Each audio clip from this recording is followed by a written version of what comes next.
With all the pushbacks and delays that happened in 2020, I'm just glad there were 10 good movies to even make this list.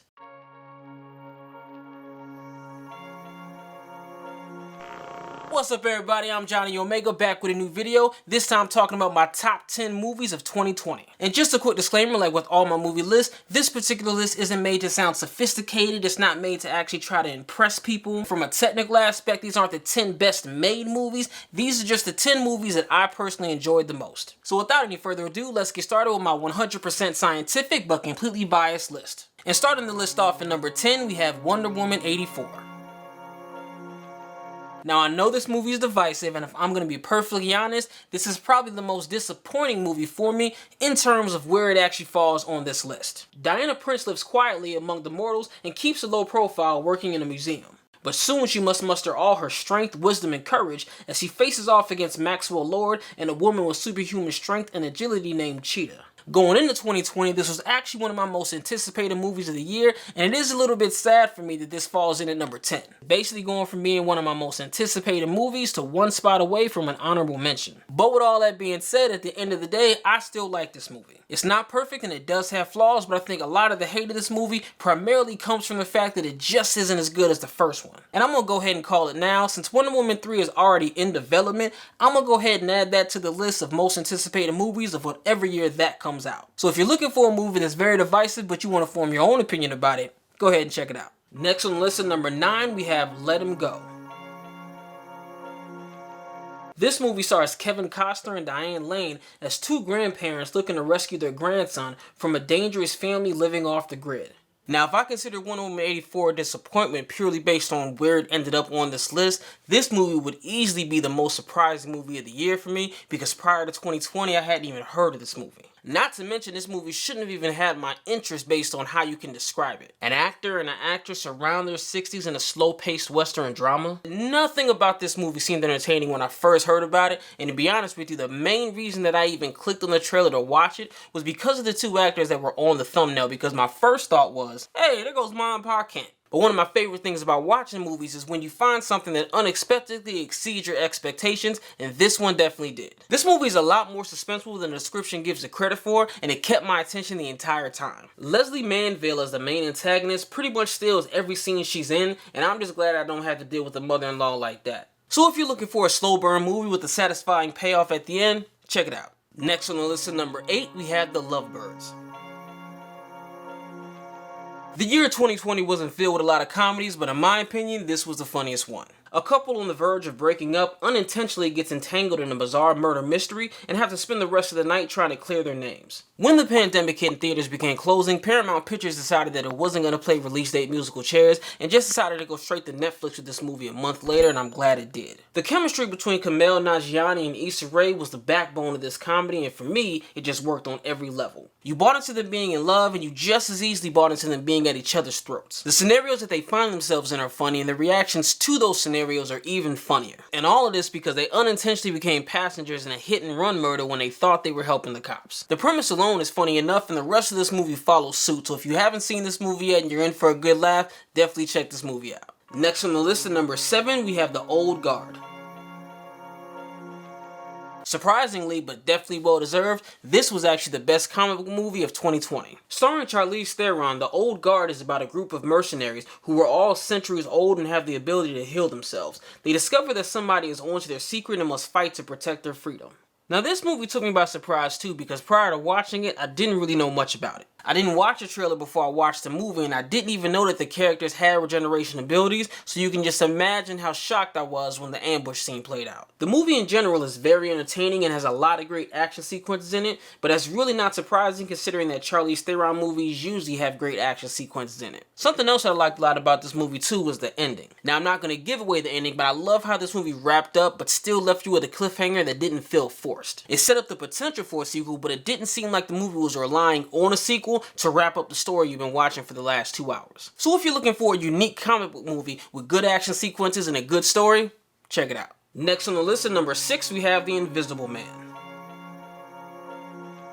An okay trailer to a movie that was coming out at the beginning of the year, this had bad movie written all over it, but it's great to be surprised. Elizabeth Moss stars in this science fiction horror film about a woman whose scientist ex-boyfriend fakes his own death and then uses his powers to become invisible to stalk and terrorize her. When the police refuse to believe her, she decides to take matters into her own hands and bring the fight to him. From the opening scene, this movie gets the ball rolling with the suspense and doesn't let up as the horror element comes into it. Generally speaking, I would say this movie is perfectly paced as you see this woman's descent into madness. Nobody believes her when she's trying to tell them what's going on, and realistically that makes sense because she's the only one that sees it. Simplistically put, this movie had no reason being as good as it was, and is a great example why my favorite part of the cinematic experience is watching a movie go above and beyond what you expect. So if you're looking for a great horror, thriller, suspense combo that'll keep you on the edge of your seat, check it out. Next on the list at number 5, we have The Five Bloods.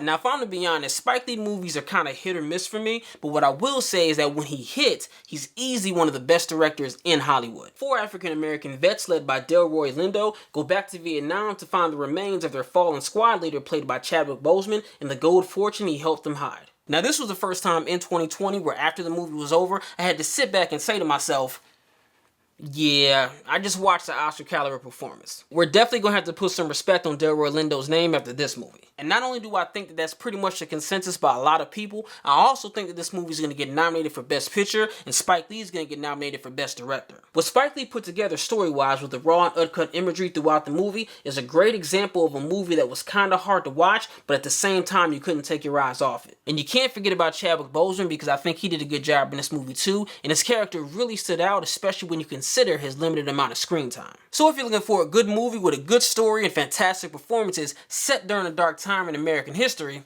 check it out. Coming in at number 4, we have The Photograph. This was actually one of the last movies I saw prior to the pandemic shutdown, so it's definitely going to stick out in my head. When a famed photographer dies unexpectedly, she leaves her estranged daughter May angry and full of questions. When May finds a photograph in a safe deposit box, it sends her down a rabbit trail of her mother's early life, which also leads her to an unexpected romance with a rising journalist. Now, I've seen Issa Rae here and there over the last couple of years, but 2020 was definitely the year where she really caught my attention. For me, the fact that she was in a comedy and a drama and did good from an acting perspective, while at the same time playing the love interest of 2 completely different men and having great chemistry with both of them, it just really put on display for me the talent that she has. And Lakeith Stanfield has been one of my favorite young actors for the last couple of years, so I'm really not surprised with the performance that he gave. But besides the performances, the overall story was a really good one. It splits time with Issa Rae's character in present day and her mother's character in the 80s and goes back and forth in an extremely well-paced way as certain things unfold to tell the overall story. So if you're looking for a well-paced drama and love story, check it out. Next on the list at number 3, we have Bad Boys for Life. All I wanted was a movie that was better than Bad Boys 2, and I messed around and got a movie that might be better than Bad Boys 1. With more time behind them than in front of them, Mike Lowrey and Marcus Burnett must work with the young tactical squad to help bring down the wife and son of a Mexican drug lord that threatens their lives. Considering that I really didn't like the last movie and this particular movie was coming out in January, which is pretty much considered the graveyard for films, it's safe to say that I really didn't expect much from this movie, but in the back of my head I was genuinely hoping I was wrong. And boy was I glad to be wrong. The chemistry between Will Smith and Martin Lawrence hasn't been this good since the first movie, and I love the fact that this movie is organically funny. In this movie there are a lot of laughs and funny moments, but you don't get the impression that you're watching a comedy, which is something that I think the first movie did really good, but the second movie didn't. I also like that the villain in this movie is a very credible threat. There are a lot of things in this movie that you don't see coming, and overall I think it's the best written movie out of the entire trilogy. So if you're looking for a buddy cop movie with good action and moments that you don't see coming, check it out. Next on the list at number 2, we have Tenet. Now, this was supposed to be the movie that brought people back to the theaters as the first big blockbuster since the pandemic started. It didn't exactly do that, but it wasn't because the movie wasn't good. A secret agent is given a single word as his weapon and sent on a mission to help prevent the onset of World War III. In order for him to be successful in this mission, he must travel through time and bend the laws of nature. Now, true enough, this movie did have a star-studded cast with Robert Pattinson and John David Washington, etc., etc., but for me, the only thing that mattered was that it was directed by Christopher Nolan. As a director, this guy has such a unique vision with his storytelling, and this is probably his most ambitious movie to date. You take a James Bond espionage concept and you mix it with time travel and people going back and forth at the same time. This is definitely one of those movies where you have to pay attention to it while you're watching it, otherwise it can be kind of confusing. But even then, you might not get it all the first time, because this is one of those movies where you're likely to catch things the second time you watch it that you didn't catch the first time. And on top of that, everybody involved gives a good performance too, so overall you're just in for something special. So if you're looking for a sci-fi action thriller that can probably leave you confused or amazed or possibly even both at the same time, check it out. Now if you made it this far, thanks for sticking with me, but before I get into my favorite movie of 2020, here's a few honorable mentions.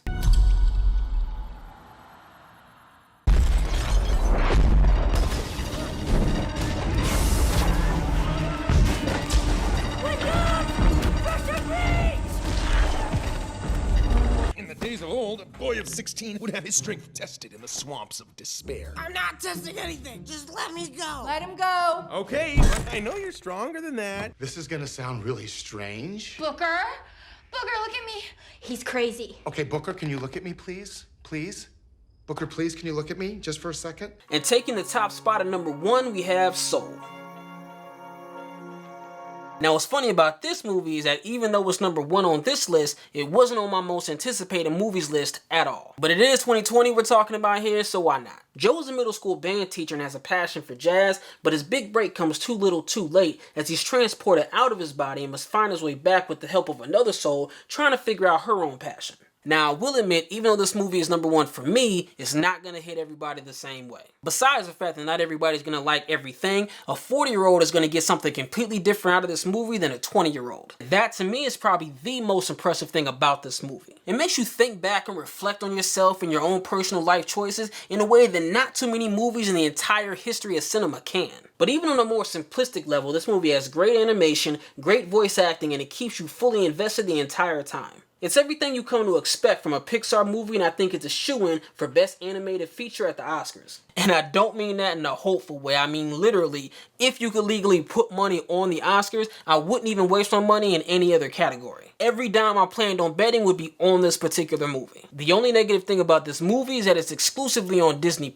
so if you don't have Disney+, it's gonna be kind of hard for you to see it. But I know a lot of y'all are sharing passwords anyway, so if you haven't seen it yet, what are you waiting for? So that's my list of my favorite movies of 2020. What did you guys think? Any movies you think shouldn't be on here? Any movies you think should? Hit me up in the comment section. Let me know what some of your favorite movies of 2020 were. Thanks for watching. If you like what you're seeing, hit that thumbs up and click that subscribe button to see what's coming next.